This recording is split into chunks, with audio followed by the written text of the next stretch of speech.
사랑하는 영락교회 지체들에게 주 안에서 평화 인사를 전합니다. 오늘은 2023년 1월 20일 금요일입니다. 오늘의 묵상 본문은 신명기 20장 1절로 20절까지의 말씀입니다. 오늘 본문 말씀 20장 1절부터의 말씀은 이렇게 시작합니다. 내가 나가서 적군과 싸우려 할 때 말과 병거와 백성이 너보다 많음을 볼지라도 그들을 두려워하지 말라. 이제 가나안 땅에 아직 요단강을 건너가기 전 요단강의 동편에서 지금 모세의 말씀이 선포되고 있는 거죠. 하나님의 말씀이. 그런데 그 가나안 땅에 넘어가게 되면 가나안 땅에 넘어가면 유명한 가나안의 7 족속이 기다리고 있는 것이죠. 38년 전에 그들을 보고 우리는 메뚜기 같고 그들은 정말 거인이다 이렇게 그 두려움 속에 무너졌던 이제 그런 아픈 기억을 모세는 가지고 있죠. 두려워하지 말라. 두려워하지 말라라는 것이 이제 성경의 핵심적인 그런 가르침의 주님의 말씀의 하나입니다. 성경에 두려워하지 말라는 말씀이 365번 나온대요. 그러니까 우리가 교회에서 하고 있는 1년의 성경을 한번 통독하면 평균적으로 하루에 한 번씩 두려워하지 말라는 말씀을 받는 것이죠. 매일매일 두려워하지 말라. 이 두려움이라는 것을 통해서 사람이 두려움에 빠지면 무기력해지죠. 그래서 마귀와 사탄은 항상 겁을 주는 겁니다. 위협을 하는 거예요. 실질적으로 생명을 어떻게 할 수 없죠. 생명은 주님께 속한 것인데 죽는다고 막 위협을 하는 것이죠. 사람들이 두려움에 빠지는 거예요. 근데 이 두려움을 이긴다는 것은 참 어려운 일입니다. 왜냐하면 우리의 본능을 거스르는 일이기 때문이에요. 우리 인류가 살아온 길을 보십시오. 겁이 많은 사람과 겁이 없는 사람 중에 누가 자연 선택을 받았을까요? 밤길을 걷는데 수풀에서 이상한 소리가 나요. 갈대밭에서 이상한 소리가 납니다. 그럼 겁을 먹고 막 걸음아 나 살려라 도망간 사람이 살아남을 확률이 높았을까요? 아니면 아이 그까짓 거 나는 겁나지 않아 이런 사람이 살아남기가 쉬웠을까요? 항상 겁 많은 사람이 겁 많은 유전자를 전하는, 겁이 많아야 살아남는 그런 생존의 본능으로 살아온 우리들이라는 겁니다. 세상에서도 마찬가지죠. 그런데 주님은 그것을 뛰어넘어라 이렇게 말씀하시는 거죠. 두려워하지 말아라. 그래서 주님의 사람들, 주께 의지하는 사람들의 특징은 두려움을 이긴다는 것입니다. 두려워하지 말라. 그런데 뭘 보냐면 말과 병거와 백성이 너보다 많음을 보는 것이죠. 볼지라도 이렇게 나오는 말씀처럼. 지금 전쟁해야 되는데 사람이 많아요. 지금 무기가 발달된 게 아니라 다 칼 들고 무슨 도끼 들고 싸우던 시절이잖아요. 백성의 수가 많은 게 절대적입니다. 그리고 무슨 첨단 산업이 있고 반도체 산업이 있고 이런 시절이 아니잖아요. 다 농사 지을 때입니다. 그러니까 백성이 많고 병사가 많은 것. 거기다 병거를 가지고 있어요. 병거라고 하는 것은 이제 마차를 얘기하는 거죠. 말이 끄는. 말의 등자라고 하는 등자가 생겨서 그 말 안장에 등자를 붙여서 말을 컨트롤하기 시작한 것이 한 9세기경이죠. 그래서 9세기 이후에 무려 12세기가 됐을 때에도 몽골이 11세기를 할 때 몽골이 세계를 휩쓸었습니다. 등자 때문이죠. 근데 등자가 없던 시절에는 기병이 그렇게 위력을 발휘하지 못했어요. 그래서 말을 직접적으로 컨트롤하는 게 어렵기 때문에 말이 끄는 병거를 만들어서 그 병거 위에서 창을 던지고 활을 쏘는 것이죠. 근데 그 병거의 가격이라는 것이 지금 탱크 전차 가격보다 더 비싼 거죠. 그래서 병거를 몇 대 갖고 있는가가 곧 군사력의 척도가 되는, 전차가 몇 대야, 비행기가 몇 대야, 항공모함이 있어 없어 이런 것처럼 이 시대의 전쟁은 병거와 말로 하는 것이죠. 근데 문제는 이 가나안 지역이 계속 군사적으로 중요시됐던 이유는 가나안 지역이 철의 산지기도 하지만 또 북쪽은 레바논 지역의 목재의 상지예요. 그 당시에 집을 지을 때도 그렇고 물론 벽돌도 쓰지만 병거를 만들기 할 때 다 목재로 하잖아요. 활도 목재로 하는 것이죠. 활이라는 것이 고대 전쟁의 대부분의 사람은 사실 활에 사망했다고 그러죠. 요즘에 미사일과 같은 것입니다. 그런데 화살이 왜 그렇게 많이 보급되지 못했을까? 화살이 비싸기 때문이죠. 유지하기도 비싸고 가지기도 비싼 겁니다. 그 나무가 레바논에 풍부해요. 그 다음에 이 요단강 동편도 그렇지만 가나안 지역의 남부 지역도 초목 지역입니다. 그래서 말을 키우기가 용이한 것이죠. 그리고 서부는 지중해하고 맞닿아 있어요. 무역을 하는 곳입니다. 그래서 이 지역이 풍요롭고 잘 사고 아주 부유한 것이죠. 그래서 또 북쪽으로는 뭐 역사적으로 계속 히타이트나 이런 아수르 같은 바빌론 이런 또 대제국들이 북쪽에 있고 남쪽에는 뭐 말할 것도 없는 애굽 제국이 붙고 있습니다. 세계 4대 문명 중에 양대 문명이 북쪽과 남쪽에 포진해 있어요. 애굽은 밀고 올라오고 이 나일강의 문명은 자꾸만 밀고 올라오려고 그러고 유프라테스의 문명 이 문명은 자꾸 밀고 내려오려고 하고 그러니까 그런 세력의 각축장이 가나안이죠. 그래서 가나안 지역에는 군사력이 성한 것입니다. 근데 그 지역에 애굽에서 400년 동안 노예로 살던 전쟁을 한 번도 해보지 않은 자기 삶에서 한 번도 어떤 자기 삶을 주관하는 그런 걸 해보지 못했던 노예 민족이 나온 것이죠. 전쟁이 되겠습니까? 이게 정말 무모한 짓이죠. 주님은 야 걱정할 거 없어 이렇게 말씀하시는 겁니다. 그 이유는 뭐냐면 20장 1절에 나오는 내가 나가서 적군과 싸우려 할 때 이 말씀에 있는 거죠. 적군과 싸우려고 할 때 적군이라는 말이 오에베카라고 하는 말인데 우리 성경에서 많이 나오는 대적 우리가 흔히 쓰는 대적의 무리들 더 에너미 할 때 그 대적이에요. 바로 주님의 적입니다. 내 적을 싸우는데 내 적과 내가 싸우는데 주님이 도와주시는 게 아니라 주님의 적에 맞서서 주님의 싸움 가운데 내가 함께하는 것입니다. 주님이 싸우시는 거예요. 주님이 싸우는데 두려울 게 뭐가 주님이 싸우시는데 누가 주님을 상대할 수 있겠습니까? 너희는 두려워하지 마. 너희는 아무 걱정할 필요 없어. 그런 거죠.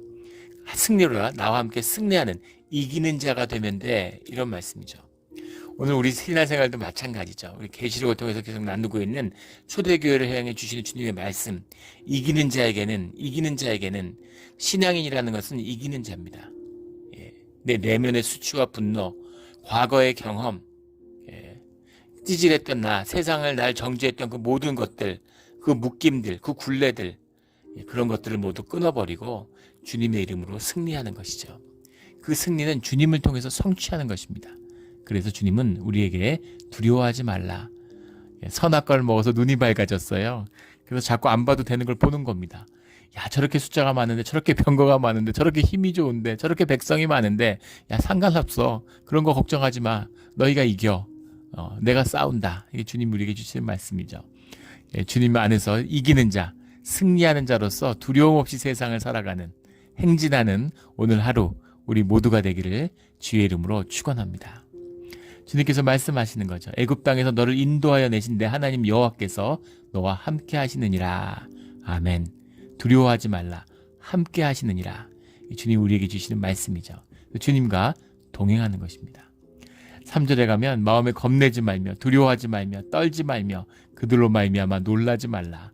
겁내지 말고 두려워하지 말고 떨지 말고 놀라지 말라. 얼마나 공포에 떨고 있는지 그걸 걱정하지 마. 이런 거죠. 걱정하지 마. 주님의 이름으로 싸우면 너희가 이겨. 이런 것이죠. 대한민국인데 북한하고 싸우는 것도 두려운데 너희가 중국하고 싸워야 돼. 러시아하고 싸워야 돼. 한번 생각해 보십시오.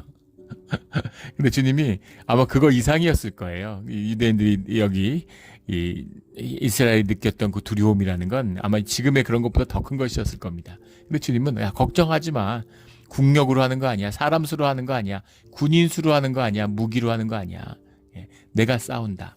걱정하지 마라. 놀랄 것도 없고 떨 것도 없다. 두려워하지 마라. 이렇게 말씀하시는 겁니다. 우리의 하나님이고 오늘도 우리에게 말씀하고 계시는 거죠. 5절에 가면 책임자들은 백성에게 말하여 이르기를 책임자라는 건 쇼페르라고 수없이 나오는 단어죠. 우리 성경에 나오는 서기관 그런 단어기도 하고 관리, 지도자 여러 가지로 번역을 하는데 관리들을 이야기하는 겁니다. 근데 또 지도자이기도 하죠. 그들이 백성에게 말하여 이르기를 새 집을 건축하고 낙성식을 행하지 못한 자가 있느냐. 그는 집으로 돌아갈지니 전사하면 타인의 낙성식을 행할까 하노라. 새 집을 건축하고 낙성식을 행하지 못한 자가 있느냐라는 말은 그런 자가 있어서는 안 된다. 그러니까 그런 자는 돌려보내라 이런 말이죠. 집으로 돌아갈지니라는 건 지금 전쟁터에 나가는데 병역, 징집을 면제해 준다는 얘기입니다. 집을 지었지 가서 마감해 이런 얘기예요. 나가서 전쟁하지 말고 전쟁터 나가서 죽으면 안 되니까 가서 집 마저 져서 낙성식을 해라는 말입니다. 낙성식이라는 건 이제 하나코우라고 하는 건데, 하나코우라는 게 우리 이제 뭐 헌당 예배 이런 거예요. 예, 우리가 이거 이제 그대로 이어져 오는 것이죠. 그래서 집을 지었는데 주님께 감사하는 이제 감사의 예배를 드리는 것, 이것이 하나코우입니다. 하나코우라는 말이 헤크라는 말에서 왔어요. 헤크라는 말이 천장이라는 말입니다. 왜 천장이 낙성식이 됐을까? 봉헌 예배, 무슨 뭐라 그러나요? 한국에서 성전 같은 거 지으면 봉헌 예배 이런 거 드리잖아요. 우리 건물 지으면 준공식 이런 거 하는 거, 그런 것이죠. 뭐 낙성식이라고도 하고. 그런데 이 두루마리, 양피에다가 하나님의 말씀을 기록한 그 두루마리를 원통에다가 넣어가지고, 나무통 같은 데 넣어가지고 그거를 천당에다가 매달았다 그러죠. 끌어서 말씀이 지키는, 주님이 함께하는 집, 이제 그런 의미죠. 그래서 그것을 이제 천장에 매달았다고 합니다. 기둥에다가 끈을 묶어서 당겨가지고, 그것이 헤크, 하나코우의 이제 어원이 됐다고 해요. 이게 낙성식입니다. 봉헌 예배를, 지금 집을 지었는데, 집을 지으면 봉헌 예배를 드려야 되는데 전쟁터 나가서 죽으면 안 되니까 봉헌 예배 드리러 집을 건축하고 마감하는 가서 그 일을 해. 넌 전쟁에 나올 필요 없어. 이런 말씀입니다. 6절에 포도원을 만들고 그 과실을 먹지 못한 자가 있느냐? 그는 집으로 돌아갈지니 전사하면 타인이 그 과실을 먹을까 하노라. 포도원이라고 해석을 했는데 케렘이라는 말입니다. 과수원이라고 해석했으면 더 맞아요. 포도원이면 포도 농사 짓는 건데 포도원이 아니라 뭐 감남원도 되고 모든 유실수 나무가 다 케렘입니다. 과수원이라고 해석을 해야 맞겠죠. 그래서 과수원을 만들고 농사 졌는데 지금 추수 때가 됐는데, 그런데 지금 전쟁터 나가서 죽으면 안 되니까 가서 마저 농사 짓고 포도나 그 감람나무 같은데 감람 열매 이런 거 다 추수하고 따, 이런 얘기죠. 7절에 여자와 약혼하고 그와 결혼하지 못한 자가 있느냐? 그는 집으로 돌아갈지니 전사하면 타인이 그를 데려갈까 하노라. 약혼을 하고 나면은 1년간 이제 약혼이라고 하는 것은 파혼을 할 수가 없습니다.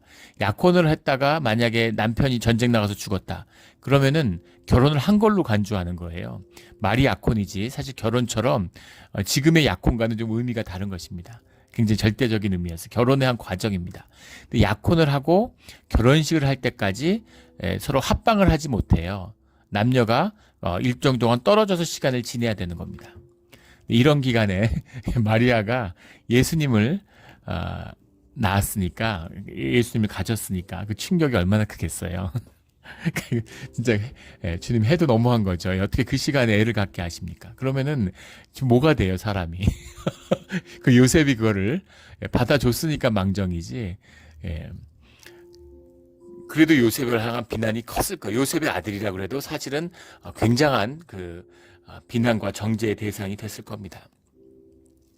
요셉이 받았을 충격은 엄청났겠죠. 처음 그 얘기를 들었을 때. 그래서 주님이 그 요셉 같은 예수님을 키워줄 수 있는 그런 품성의 사람을 찾으셨던 게 아닌가. 물론 마리아도 믿음의 어머니인 건 말할 것도 없지만 참 귀한 일이죠.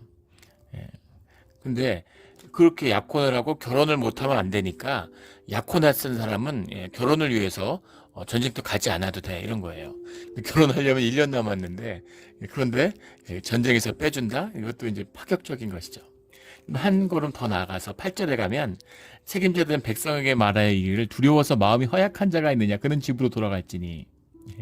그 형제들의 마음도 그와 같이 낙심될까 하노라. 겁먹고 두려워하는 자가 있고 마음에 심령에 너무 힘들어하는 사람, 전쟁 나가는 게 너무 힘들어하는 것 같다. 가면 관심사병 될 것 같다. 이러면 집으로 가라는 거죠. 근데 그 이유는 좀 다른데, 그 이유는 다른 사람들의 마음도 같이 낙심할까 하노라. 이 무드가 전파되는 거죠. 사람이 영이기 때문에 이 무드가 전파가 됩니다.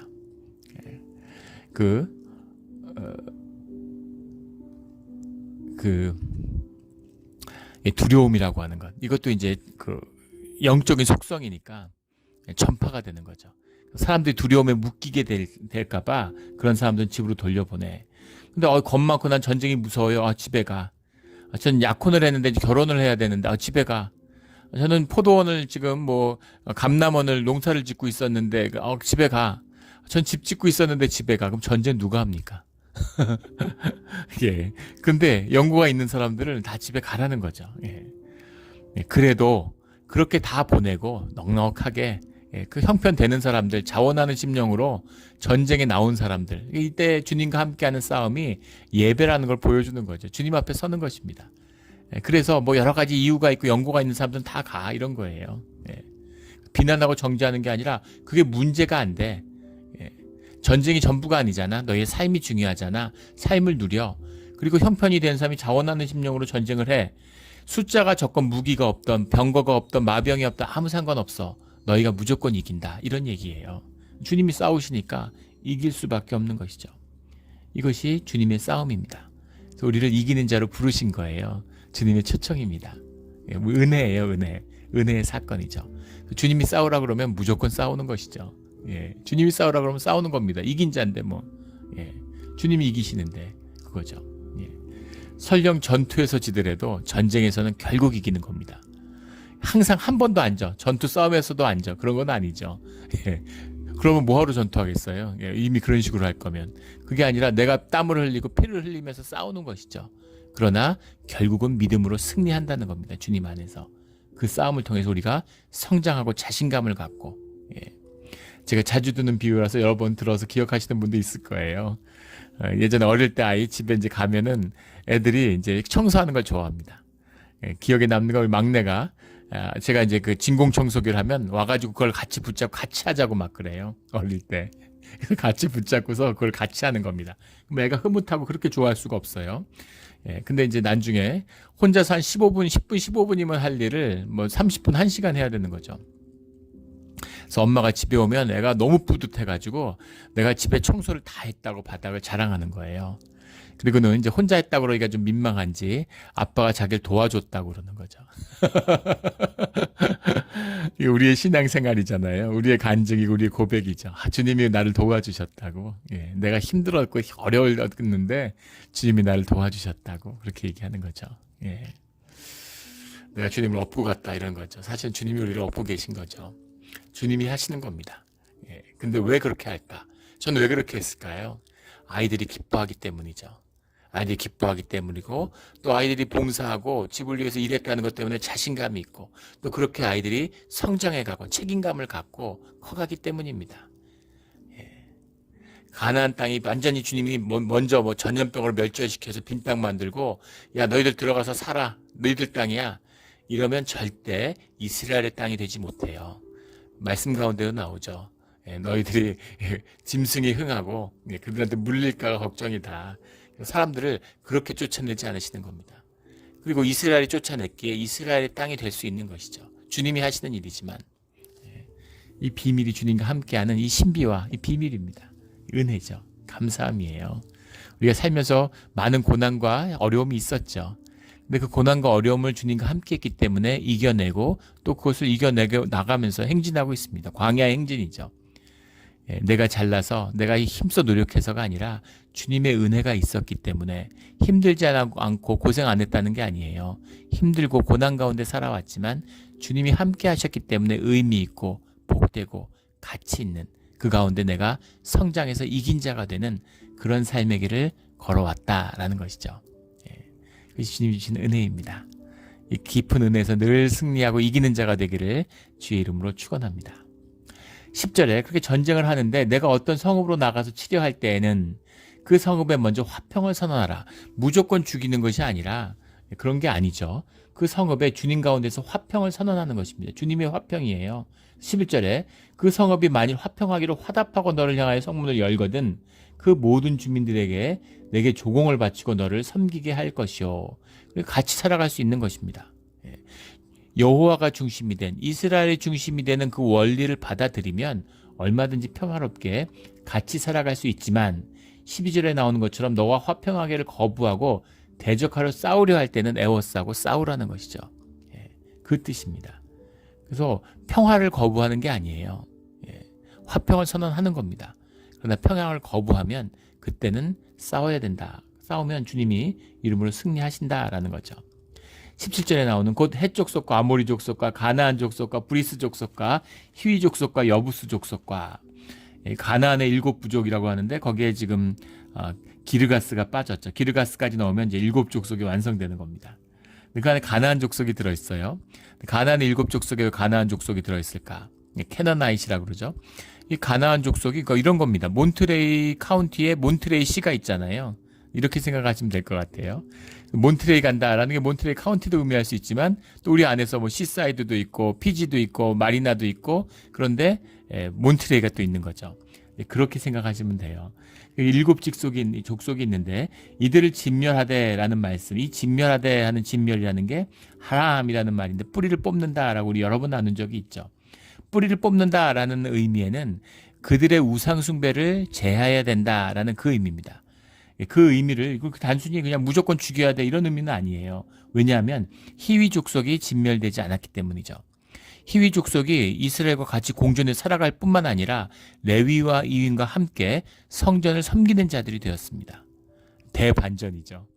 그래서 이 의미가 반드시 죽여서 땅을 뺏는다 이런 의미가 아니라 그들의 우상 숭배의 악행들 그런 것이 이스라엘에 스며들지 않도록 죄를 끊고 그 뿌리를 뽑아라 모양도 취하지 말아라 하는 그 의미인 거죠. 결국 이스라엘이 이것에 실패하지만 이 말씀은 살아있는 것입니다. 이 말씀을 받고 그 말씀을 붙들고 가는 길 가운데는 또 주님의 생명의 역사가 펼쳐지는 거죠. 새롭게. 그 새로운 생명의 역사, 말씀의 역사가 우리 몬트레이 영락교에서 다시 시작되기를 예수 그리스도의 이름으로 축원합니다. 그게 우리의 소원이죠. 18절에 그 신들에게 행하는 모든 가증한 일을 너희에게 가르쳐 본받게 하여 너희가 너희 하나님 여호와께 범죄할까 함이라. 수백 번 나오는 성경의 핵심적인 말씀이에요. 왜 이렇게 우상을 숭배해? 왜 그 황금 우상 같은 거 송아지를 만들어 놓고 그걸 신이라고 섬겨? 우리는 이런 마음이 들지만 우리가 왜 오늘날 돈을 섬겨? 이렇게 생각하시면 와닿죠. 왜 말도 안 되는 왜 10대 애들이 그 아이돌을 섬겨? 그게 뭐라고? 인스타그램 같은 뭐 SNL 뭐 이런 SNS 이런 데다가 사진 올리고 뭐 이런 거 그게 뭐라고 그런 거에 목숨을 걸고 그렇게 열심히 하고 돈을 써? 이런 거죠. 왜 멀쩡한 명품 같은 데다가 브랜드 하나 찍었다고 해가지고 그거를 몇천 불 몇만 불씩 주고 그 백을 사려고 그래? 신발 사려고 그래? 시계 사려고 그래? 그 얘기입니다. 그게 우상 숭배예요. 그 우상에게 마음을 빼앗기지 않은 사람이 오늘날 몇이나 되겠습니까? 세상 가운데. 그렇게 생각해 보시면 가나안 족속 가운데 그 뿌리를 뽑아야 된다. 그거 안 뽑고 너희가 가나안에 들어가서 풍요를 누리면 너희들이 결국 가나안 사람이 돼. 이런 거죠. 결국 그렇게 됐습니다. 예루살렘이 멸망할 때 바벨론에 끌려간 사람보다 10배 이상 또는 뭐 20배란 얘기도 있고 그런 사람들이 알렉산드리아로 도망갔어요. 알렉산드리아로 도망간 사람들은 대부분 상류층이거나 부유한 자들이었습니다. 재산을 미리 정리하고 정보를 알고 미리 튄 거죠. 알렉산드리아에 어마어마한 유대인 공동체가 있었다고 해요. 그런데 싹 다 사라졌습니다. 정체성을 잃어버렸어요. 말씀을 잃어버리는데 자기들이 무슨 형식적으로 뭘 지키고 이런다 그게 됩니까? 본질이 없는데 결국 다 소멸해 버리는 거예요. 종교는 결국 현상이기 때문에 소멸해 버립니다. 쇠퇴할 수밖에 없어요. 그러니까 종교를 하면 기독교도 종교화되니까 자꾸 뭐 이벤트하고 뭔가 새로운 거 없나 그리고 자꾸 사람 모으려고 그러고 그러지 않으면 힘을 잃으니까 자꾸 힘을 추구하게 되는 거죠. 변화를 타려고 그러는 거죠. 2000년 동안 변하지 않는 것이 교회예요. 그 교회 본질을 붙들면 되는 것이죠. 놀랍게도 알렉산드로 도망간 수백만의 사람들은 다 사라져 버렸는데 다 그냥 그 애굽 사람이 돼버린 것이죠. 그런데 바벨론에 끌려가서 노예됐던 자들, 물론 노예됐던 자들이 다 돌아온 건 아니고 그 중에 10분의 1밖에 돌아오지 못했지만 그 바벨론에 가서 노예됐던 그 고난과 고통 속에서 주님의 말씀을 붙들었던 자들은 예루살렘으로 돌아오는 것입니다. 이게 말씀의 역사입니다. 이게 말씀의 역사예요. 그래서 주님이 우리에게 말씀을 주시는 거죠. 19절에 가면 너희가 성을 쳐서 점령할 때에도 도끼를 둘러 그곳에 나무를 찍어내지 말라. 그것은 너희가 먹을 것이 될 것임이니라. 이렇게 말씀하시죠. 수목이 사람이냐 너희가 어찌 그것을 에워싸느냐. 건물에 공성전을 하니까 공성전을 하려면 그때 이제 나무 무슨 사다리도 만들어야 되고 공성차를 만들어서 대포가 나오기 전까지는 성을 공략한다는 건 너무 어려운 일이죠. 그래서 에워싼 다음에 식량을 끊고 공성을 할 때는 큰 이제 이 공성차를 만드는 거죠. 영화 같아서 보셨을 거예요. 탑같이 만들어가서 그것을 이 성에 갖다가 성벽에 갖다 대고 다리를 부리찌를 놔서 건너가든가 아니면 성벽에 대고서 직접적으로 상을 쌓든가 뭐 이런 게 돼야 되는 겁니다. 그러니까 나무가 어마어마하게 필요하겠죠. 거기다 나무에다 또 불을 붙여가지고 던지기도 하고 성 안에다가 나무를 막 찍어내는데 야 그렇게 막 과격하게 막 그런 식으로 할 필요 없어. 주님이 그런 말씀이에요. 예. 여리고성을 무너뜨린 게 주님이시잖아요. 야 니들 먹고 살아야 되는데 과실수 이런 거 전부 다 지금은 만나를 먹고 있으니까 나무의 귀한 걸 잘 모르겠죠. 40년 동안 만나를 먹어서 그래서 지금은 뭐 먹고 사는 걱정이 없어요. 근데 너희가 들어가면 과실수 같은 거 따고 농사 짓고 포도원 같은 거 농사 져야 돼. 야 그런데 너희가 지금 들어간다 아무나 막 자르면 안 된다. 예. 그렇게 막 과격하게 막 잔인하게 그렇게 할 필요 없어. 너희가 어차피 이겨. 예. 그 제네바 인권 협약을 다 지키고 포로들을 우대해주고 약자들 보호해주고 그래도 너희가 이겨. 그러니까 막 그렇게 잔인하게 잔인무도하게 그렇게 하지 마. 그런 말씀이신 거죠. 그러면서 또 주님의 피조물 안에서 정말 그 알뜰살뜰한 너희들 과실수는 베지 마라. 이제 그런 말씀까지. 예. 그리고 이 생명을 존중하는 또 그런 마음, 그런 주님의 사랑과 따뜻함이 느껴지는 말씀입니다. 예. 너희 어차피 다 먹고 살고 잘 살게 돼. 그런 말씀이죠. 예. 그렇게 막 그냥 아기 다툼하고 막 아득바득 그렇게 돈 모으려고 그러지 마. 예. 돈은 아버지가 주는 거다. 손님이 들고 오고 뭐 비즈니스 파트너가 들고 오는 것 같지 다 주님이 주시는 거야. 이런 말씀이죠. 그러니까 그렇게 아둥바둥하고 악하게 하려고 독하게 하지 마. 그러지 않아도 너희는 주님 안에서 승리하고 이겨. 이런 말씀입니다.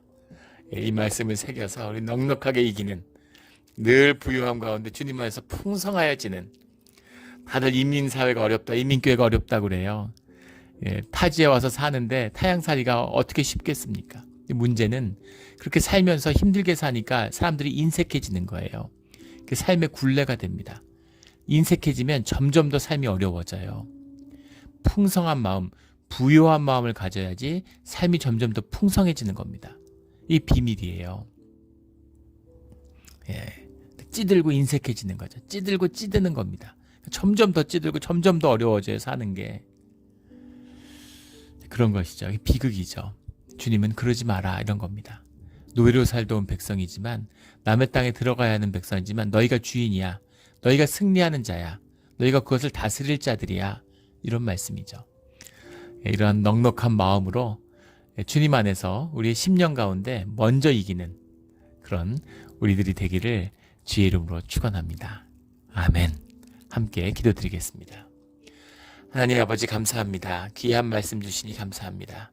믿음으로 주님 안에서 늘 승리하는 우리가 아둥바둥하지 않아도 우리가 악착 같지 않아도 우리가 비어 있어도 우리가 양보해도 우리가 져줘도 결국은 이기는 싸움을 하고 있음을 주님이 이미 승리하신 전쟁 가운데 승리하신 싸움 가운데 부름받은 것임을 늘 기억하며 두려워하지 않고 떨지 않은 놀라지 않는 그런 우리의 삶 담대한 믿음의 삶의 길로 인도하여 주시옵소서. 감사하며 예수 그리스도의 이름으로 기도드렸습니다. 아멘.